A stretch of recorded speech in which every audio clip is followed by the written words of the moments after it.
That breaking news, Norfolk police officer Bradyn Jones shot and killed on the job last night. Another officer in the hospital. Continuing now with our coverage of the Tarpon Springs police officer shot and killed this morning. The suspect tonight, just days before Christmas, sits behind bars. Our Wisconsin State Patrol trooper was shot and killed after a standoff in Fond du Lac. Another victim and the suspect are also dead this morning. Police officer in Tarpon Springs, Florida was shot and killed early today. They were quite simply assassinated. 2 New York City police officers are dead following an ambush Saturday afternoon. A decorated Boston police officer is in critical condition this morning after being shot during a traffic stop. Another deadly police shooting of an unarmed young black man by a white officer. A police shooting that some say proves the president's point that more work needs to be done.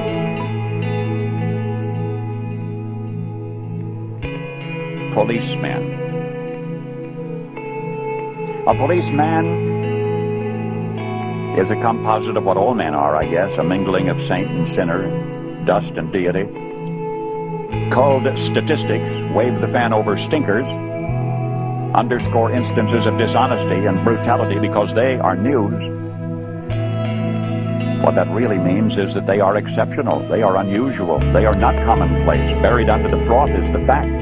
And the fact is that less than 0.5% of policemen misfit that uniform. And that is a better average than you'd find among clergymen. What is a policeman? He of all men is at once the most needed and the most wanted. A strangely nameless creature who is sir to his face and pig or worse behind his back. He must be such a diplomat that he can settle differences between individuals so that each will think he won, but if a policeman is neat, he's conceited. If he's careless, he's a bum. If he's pleasant, he's a flirt. If he's not, he's a grouch. He must make instant decisions which would require months for a lawyer, but if he hurries, he's careless. If he's deliberate, he's lazy. He must be first to an accident, infallible with a diagnosis. He must be able to start breathing, stop bleeding, tie splints, and above all, be sure the victim goes home without a limp or expect to be sued. The police officer must know every gun, draw on the run, and hit where it doesn't hurt. He must be able to whip 2 men twice his size and half his age without damaging his uniform and without being brutal.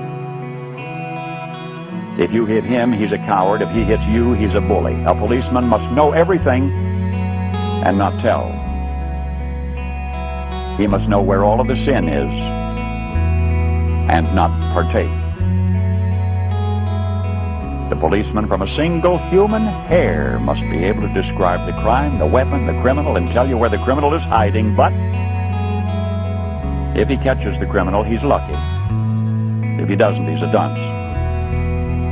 If he gets promoted, he has political pull. If he doesn't, he's a dullard. The policeman must chase bum leads to a dead end, stake out 10 nights to tag 1 witness who saw it happen but refuses to remember. He runs files and writes reports until his eyes ache to build a case against some felon who will get dealed out by a shameless Seamus or an honorable who isn't honorable. The policeman must be a minister, a social worker, a diplomat, a tough guy, and a gentleman. And of course he'll have to be a genius because he'll have to feed a family on a policeman's salary.